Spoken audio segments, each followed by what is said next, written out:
2016, à Nice, le feu d'artifice vient de s'achever. Des personnes tentent de stopper un camion engagé sur la célèbre promenade des Anglais. En vain, le véhicule de 19 tonnes accélère et fonce dans la foule.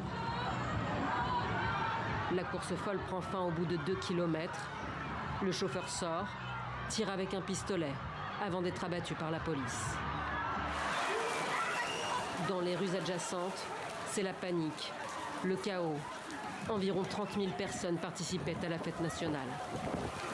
Le camion il est arrivé, il a écrasé tout sur son passage, après il s'est arrêté. Vous avez vu beaucoup de gens blessés? Beaucoup de gens morts. En 4 minutes et 17 secondes, 86 personnes, dont 16 mineurs, sont tuées. Des centaines d'autres sont blessées.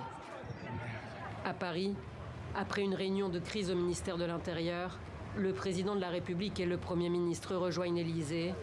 Dans la nuit, François Hollande s'adresse aux Français.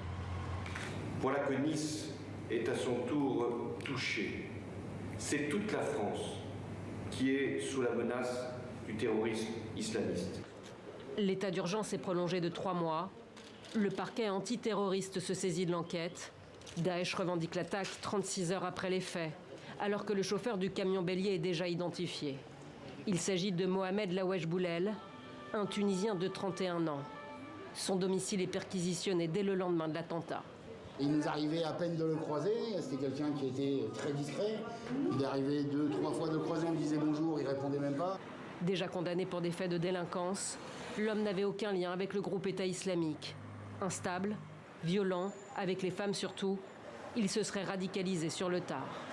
On ne peut pas exclure qu'un individu très équilibré et très violent, et ça, il semble que sa psychologie témoigne de ses traits de caractère, est à un moment dans une radicalisation rapide, était engagé dans ce crime absolument épouvantable. 6 ans après l'attentat le plus meurtrier sur le sol français, après ceux du 13 novembre 2015, 8 accusés comparaissent à partir de ce lundi devant la cour d'assises spéciale de Paris pour un nouveau procès terroriste hors norme. Un procès filmé et enregistré pour l'histoire.